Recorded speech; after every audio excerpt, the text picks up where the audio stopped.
गांव का नाम था रामपुर। गांव के सबसे आखिरी छोर पर एक टूटी फूटी झोपड़ी थी जहां अमन रहता था। झोपड़ी की दीवारें मिट्टी की थीं और छत पर जंग लगी टीन की चादरें पड़ी थीं। बारिश होती तो पानी टपकता, सर्दी आती तो ठंडी हवा सीधे भीतर घुस जाती। अमन के पिता दिहाड़ी मजदूर थे। कभी काम मिलता, कभी नहीं। माँ लोगों के घरों में झाड़ू पोछा और बर्तन करके जैसे तैसे घर चलाती थी। कई बार ऐसा भी हुआ जब घर में सिर्फ नमक और सूखी रोटी बची होती थी। अमन का बचपन बाकी बच्चों जैसा नहीं था। उसके पास न खिलौने थे, न नए कपड़े, न जूते। सुबह होते ही वह पानी भरने जाता, कभी लकड़ियां चुन लाता, कभी किसी के खेत में काम कर देता। जब गांव के बच्चे स्कूल की ओर जाते, अमन उन्हें चुपचाप देखता रहता। उसका दिल करता था कि वह भी बस्ता टांग कर उनके साथ जाए, लेकिन घर की मजबूरी उसे रोक लेती थी। अमन रोज स्कूल के बाहर खड़ा होकर कक्षा के भीतर झांकता।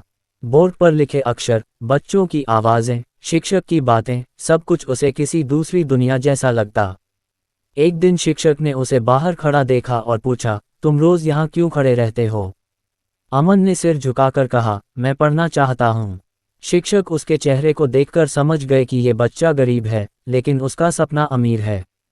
उन्होंने अमन को स्कूल में दाखिला दिलवा दिया। अमन पढ़ाई में बहुत मेहनत करता था। उसके पास पूरी किताबें नहीं थीं, फिर भी जो मिलता उसी से पढ़ता। कई बार भूखे पेट कक्षा में बैठना पड़ता, आंखों के सामने अंधेरा छा जाता, फिर भी वह हार नहीं मानता। कुछ बच्चे उसका मजाक उड़ाते, कहते, तू क्या पढ़ेगा?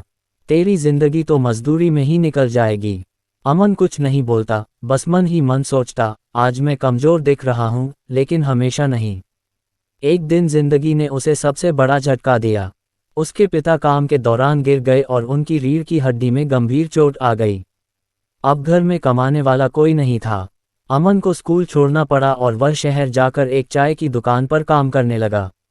दिन भर गिलास धोना, चाय बनाना, लोगों की डांट सुनना, यही उसकी दिनचर्या बन गई।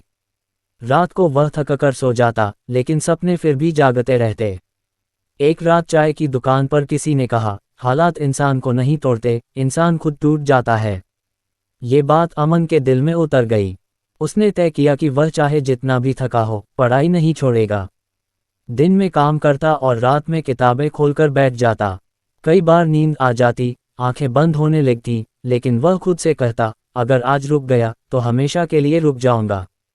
परीक्षा का समय आया। अमन फटे कपड़ों में परीक्षा केंद्र पहुंचा। कुछ लोगों ने उसे तिरछी नजर से देखा, किसी ने हंसी उड़ाई, लेकिन अमन ने सिर उठाकर प्रश्न पत्र देखा और पूरी ईमानदारी से लिखता चला गया। परिणाम आया तो पूरे गांव में सन्नाटा छा गया। अमन ने जिले में सर्वोच्च स्थान प्राप्त किया था। आज वही अमन एक बड़ा अफसर बन चुका है। उसने अपने गांव में स्कूल खुलवाया है, ताकि कोई और बच्चा स्कूल के बाहर खड़ा होकर सपने न देखे। जब वह मंच से बोलता है तो कहता है, मैं गरीब था, लेकिन मजबूर नहीं। हालात मेरे खिलाफ थे, लेकिन मेरी हिम्मत मेरे साथ थी। कहानी की सीख यही है कि गरीबी इंसान को रोक नहीं सकती, अगर उसके अंदर आगे बढ़ने का साहस हो।